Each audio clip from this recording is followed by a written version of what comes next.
Assalamualaikum warahmatullahi wabarakatuh. Perkenalkan, kami dari kelompok 2 akan menjelaskan tentang filsafat Islam. Berikut penjelasannya. Saya Balki Saufania Gisna dengan NIM 0603521010. Sejarah perkembangan filsafat Islam. Meski diakui bahwa filsafat Yunani memberikan pengaruh yang besar terhadap perkembangan filsafat Islam, tetapi filsafat Islam ini tidak didasarkan atas filsafat Yunani. Sebabnya, yang pertama, berguru tidak berarti menunjukkan pengulangan. Yang kedua, setiap pemikiran tidak lepas dari konteks budaya masing-masing. Dan yang terakhir, kenyataan yang ada menunjukkan bahwa pemikiran rasional Islam telah lebih dahulu mapan dibanding pemikiran filosofi Yunani.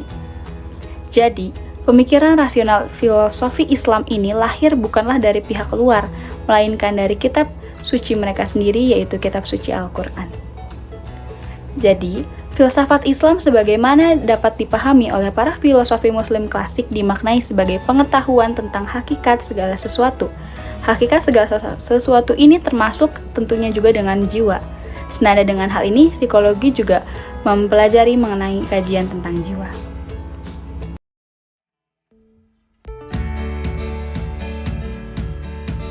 Assalamualaikum warahmatullahi wabarakatuh.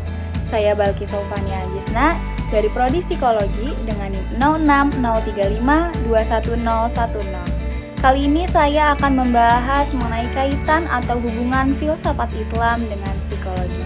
Mari simak penjelasan berikut. Seperti yang kita tahu bahwa filsafat Islam ini dipahami oleh para filsuf muslim klasik, dimaknai sebagai pengetahuan tentang hakikat segala sesuatu. Hakikat segala sesuatu ini juga termasuk atas jiwa. Sebagaimana telah kita ketahui bahwa psikologi pada awalnya ini dimaknai sebagai kajian tentang jiwa. Jadi, adapun kaitan filsafat Islam dengan psikologi adalah awalan atau induk dari lahirnya psikologi Islam.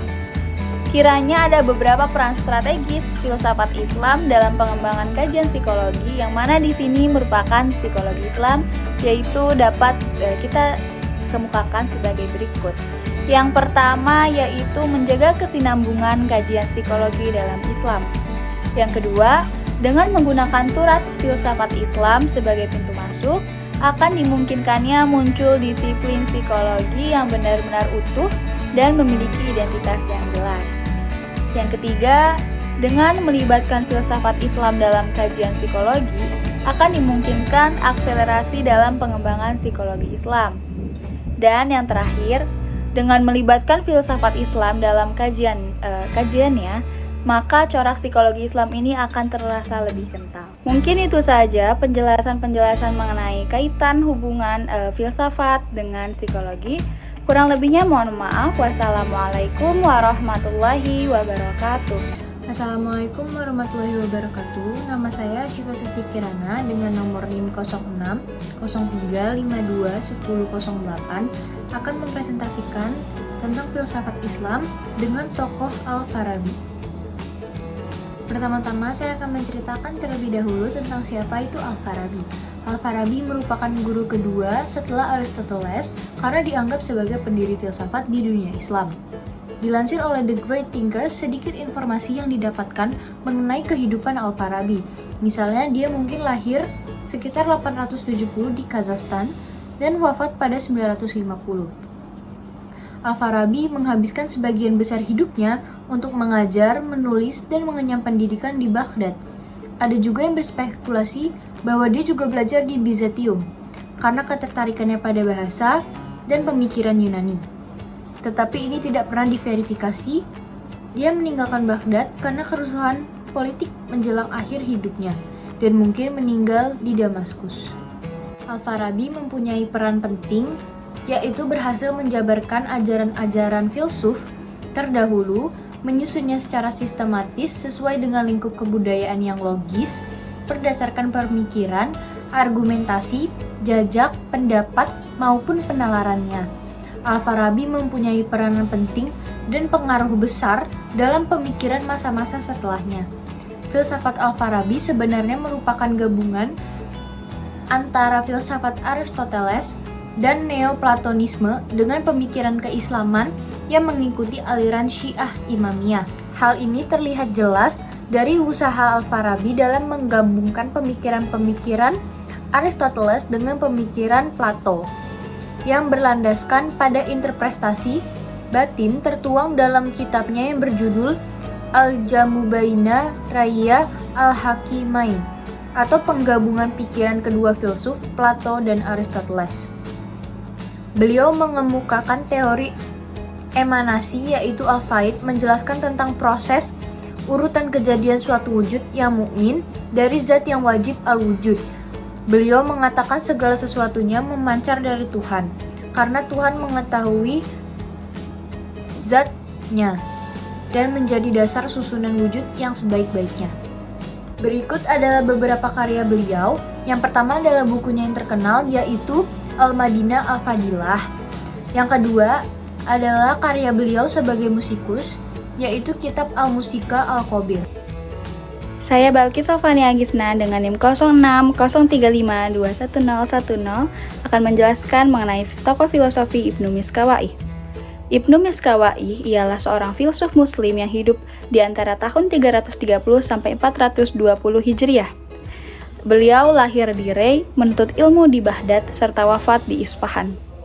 Guru yang mengajarkan beliau tentang bidang sejarah adalah Abu Bakar Ahmad Ibnu Kamil, sedangkan guru yang mengajarinya mengenai filosofi ialah Ibnu Al-Khomar. Beliau bekerja sebagai seorang pustakawan selama bertahun-tahun, dan telah melahirkan 18 buah karyanya yang sebagian besar mengenai jiwa dan etika. Berikut merupakan pemikiran Ibnu Miskawai mengenai jiwa dan etika. Menurut Ibnu Miskawai, jalan yang terbaik untuk mewujudkan moralitas adalah dengan mengetahui seluk-beluk jiwa. Di sini, jiwa dilukiskan sebagai sesuatu yang bersifat imaterial.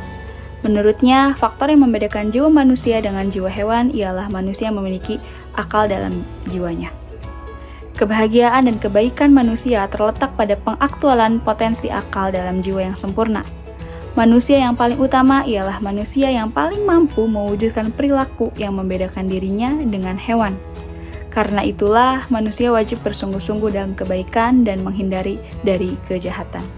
Jadi, apa sih kaitan pemikiran Ibnu Miskawai ini dengan psikologi? Jadi, kaitannya ini adalah mengenai jiwa dan juga etikanya. Jiwa bersifat imaterial, bukan bagian dari tubuh, tidak dapat ditangkap oleh indera jasmani dan substansi sederhana, sebagaimana sesuai dengan kaidah psikologi yang mempelajari mengenai jiwa.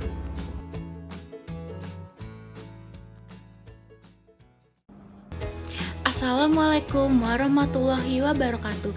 Saya Holiaudini Asra akan menjelaskan tokoh filsuf Islam yang bernama Ibnu Sina. Ibnu Sina dengan nama lengkap Abu Ali Al-Husain bin Abdullah Ibnu Sina dilahirkan pada tahun 980 Masehi di Afsana, suatu tempat dekat Bukhara. Di barat dia dikenal dengan nama Avicenna. Ia satu tokoh yang sangat memperhatikan ilmu kejiwaan dan filsafat. Ia dapat menggabungkan pemikiran filsuf terdahulu seperti Plato, Aristoteles, dan mampu menjelaskan karangan-karangannya.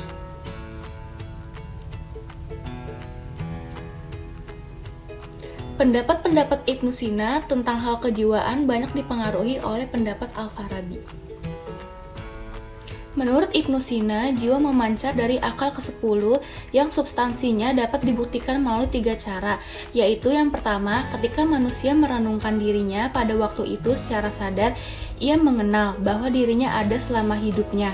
Kedua, bila manusia menentukan suatu persoalan dengan menumpahkan segala perhatiannya terhadap persoalan tersebut, di saat itu ia merasa dirinya bebas dari raga, sehingga ia berani berkata bahwa saya akan berbuat begini tanpa merasa terikat sedikitpun dengan raga. Dan yang ketiga, manusia mampu menghimpun aktivitas-aktivitas fisik organisme yang dilakukan tanpa kesulitan pengenalan terhadap aktivitas fisik tersebut, membuktikan bahwa jiwa itu lain dari fisik. Selanjutnya, Ibnu Sina mengemukakan macam dalil tentang adanya jiwa, yaitu dalil alam kejiwaan natural psikologi, dalil aku dan kesatuan gejala kejiwaan, dalil kelangsungan atau kontinuitas, dan dalil orang terbang atau orang yang tergantung di udara. Menurut Ibnu Sina, sifat seseorang sangat bergantung pada pengaruh di antara 3 macam jiwa pada dirinya. Ia membagi jiwa menjadi 3 bagian, yaitu jiwa tumbuh-tumbuhan, jiwa binatang, jiwa manusia. Jadi, jika jiwa tumbuh-tumbuhan atau binatang yang berkuasa pada dirinya, orang itu akan menyerupai binatang. Tetapi, jika jiwa manusia yang mempunyai pengaruh pada dirinya orang itu menyerupai malaikat dan dekat kepada kesempurnaan. Selanjutnya, pemikiran Ibnu Sina tentang ikatan kebahagiaan dan kesengsaraan. Menurut Ibnu Sina, jiwa akan mendapatkan kenikmatan dan kesengsaraan di hari akhir. Dalam hal ini, Ibnu Sina membaginya menjadi 3 kategori. Yang pertama, jiwa sempurna karena ilmu dan amal. Yang kedua, jiwa tidak sempurna dalam keduanya. Dan yang ketiga, jiwa sempurna dalam salah satunya dan tidak sempurna dalam yang lain. Menurutnya, jiwa dikelompokkan ke dalam 3 bagian seperti yang disebutkan dalam Al-Quran.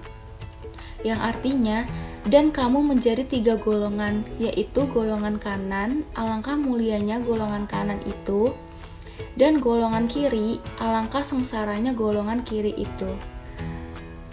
Lalu lanjutan firman-Nya, dan orang-orang yang paling terdahulu beriman, merekalah yang paling dahulu masuk ke dalam surga. Mereka itulah orang-orang yang didekatkan. Berikut adalah kontribusinya dalam psikologi. Avicenna mengembangkan metode-metode klinis dalam terapi gangguan mental. Metode yang dia gunakan dalam terapinya adalah memodifikasi gaya hidup, pengobatan alami, dan memanipulasi, termasuk menggunakan tumbuh-tumbuhan alami yang diolah sebagai obat-obatan khusus untuk mengatasi kecemasan atau depresi. Ia memiliki teorinya sendiri tentang gangguan jiwa yang mengambil dasar dari konsep Aristoteles tentang 4 kelenjar manusia. Menurut Avicenna, gangguan jiwa, khususnya depresi, disebabkan oleh gangguan pada black bile atau kelenjar hitam yang disebut dengan melankolia. Avicenna membagi gejala umum melankolia menjadi 2 kategori. Gejala melankolia tahap awal termasuk kecurigaan akan kejahatan, ketakutan, tanpa sebab, cepat marah, gerakan otot yang tidak disengaja, pusing, dan telinga berdenging atau tinnitus. Sementara pada fase kronis gejala lainnya berupa rintihan, kecurigaan, kesedihan, ketakutan, kegelisahan, peningkatan libido, dan ketakutan abnormal. Assalamualaikum warahmatullahi wabarakatuh. Perkenalkan, nama saya Anissa Aulia Sugiarto. Pada kesempatan kali ini, saya akan menjelaskan tentang tokoh filsuf Islam yang bernama Al-Ghazali. Latar belakang. Al-Ghazali memiliki nama panjang Abu Hamid Muhammad Ibnu Muhammad Al-Ghazali Al-Tusi. Dia dilahirkan di Tusi, salah satu daerah Khorasan pada tahun 450 Hijriah atau 1058 Masehi. Di tempat ini pula dia wafat dan dikuburkan pada tahun 505 Hijriah atau 111 Masehi, dalam usia yang relatif belum terlalu tua, yaitu 55 tahun. Orang tua Al-Ghazali mempelajari ilmu tasawuf. Orang tuanya gemar mempelajari ilmu tasawuf karena mereka hanya mau makan dari hasil tangannya sendiri dan menenun wol. Dan ia juga terkenal sebagai pencinta ilmu dan selalu berdoa agar anaknya kelak menjadi ulama besar. Namun, amat disayangkan ajalnya tidak memberikan kesempatan padanya untuk menyaksikan keberhasilan anaknya sesuai doanya. Riwayat hidup Al-Ghazali. Pada masa mudanya, ia belajar di Nishapur, juga di Khorasan, yang pada saat itu merupakan salah satu pusat ilmu pengetahuan di dunia Islam. Pada tahun 1090 Masehi, ia diangkat menjadi guru di sebuah nisfiniyah, Baghdad. Pekerjaan itu dilakukan dengan sangat berhasil selama di Baghdad. Selain mengajar, ia juga memberikan bantahan-bantahan terhadap pikiran golongan Bataniyah, Islamiyah, golongan filsafat, dan lain-lain. Setelah mengajar di berbagai tempat seperti di Baghdad, Syam, dan dan Naisabur. 4 tahun lamanya, Al-Ghazali memangku jabatan tersebut, bergelimang ilmu, pengetahuan, dan kemewahan duniawi. Di masa inilah, dia banyak menulis buku-buku ilmiah dan filsafat. Al-Ghazali mendapat gelar kehormatan Hujatul Islam atas pembelaannya yang mengagumkan terhadap agama Islam. Pemikiran Al-Ghazali. Al-Ghazali menolak segala bentuk pemikiran filosof metafisik non-Islam seperti Aristoteles yang tidak dilandasi dengan keyakinan akan Tuhan. Dalam bukunya berjudul The Inherence of Philosophers, Al-Ghazali mencoba meluruskan filsafat Islam dari pengaruh Yunani menjadi filsafat Islam yang didasarkan pada sebab akibat yang ditentukan oleh Tuhan atau perantaraan malaikat. Yang terakhir adalah upaya membersihkan filsafat Islam dari pengaruh para pemikir Yunani yang dilakukan Al-Ghazali itu dikenal sebagai teori occasionalism. Sosok Al-Ghazali boleh dibilang sangat sulit untuk dipisahkan dari filsafat. Bagi dia, filsafat yang dilontarkan pendahulunya, Al-Farabi dan Ibnu Sina, bukanlah sebuah objek kritik yang mudah, namun juga menjadi komponen penting untuk pembelajaran dirinya. Al-Ghazali juga memiliki karya-karya yang sangat penting dalam filsafat Islam. Yang pertama, nama karyanya adalah Maqsid al-Falsafah atau tujuan-tujuan para filosof. Karya itu berisikan tentang masalah-masalah filsafat. Yang kedua adalah Tahfut al-Falsafah atau kekacauan pikiran para filosof, yang dikarang ketika jiwanya dilanda keraguan-raguan di Baghdad. Dan Al-Ghazali mengecam filsafat dan filosof dengan keras. Yang ketiga ada Mir al-Ilm, artinya adalah kriteria ilmu-ilmu. Yang terakhir adalah Aden, artinya adalah menghidupkan kembali ilmu-ilmu agama Islam.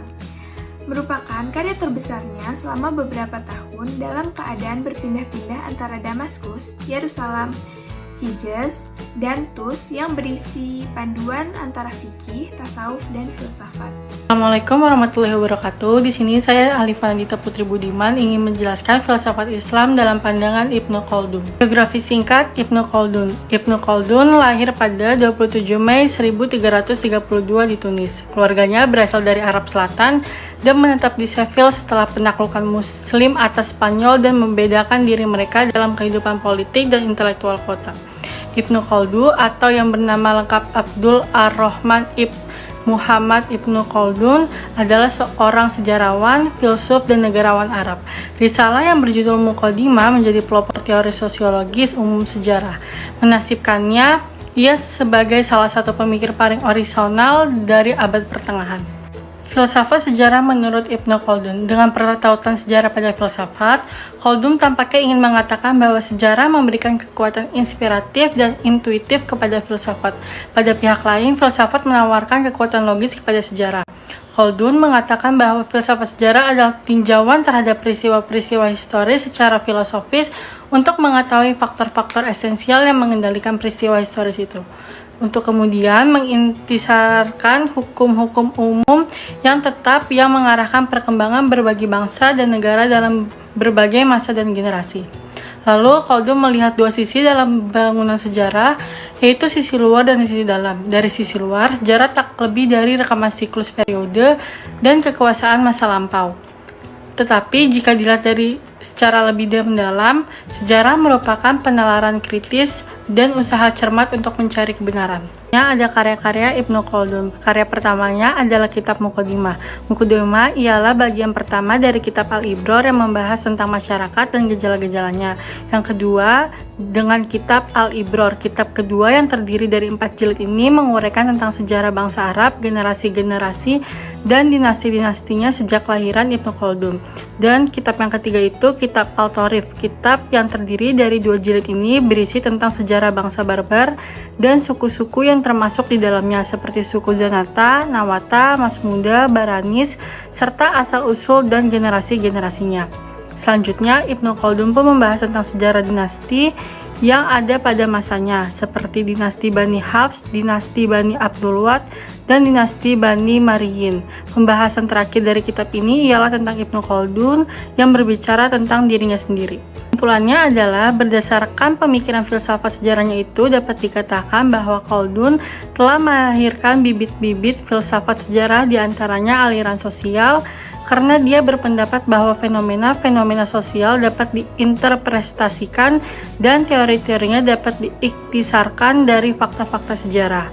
Berikutnya, aliran ekonomi yang menafsirkan sejarah secara materialitis dan menguraikan fenomena-fenomena sosial secara ekonomis serta merujukkan setiap perubahan dalam masyarakat dan fenomena-fenomenanya pada faktor ekonomi.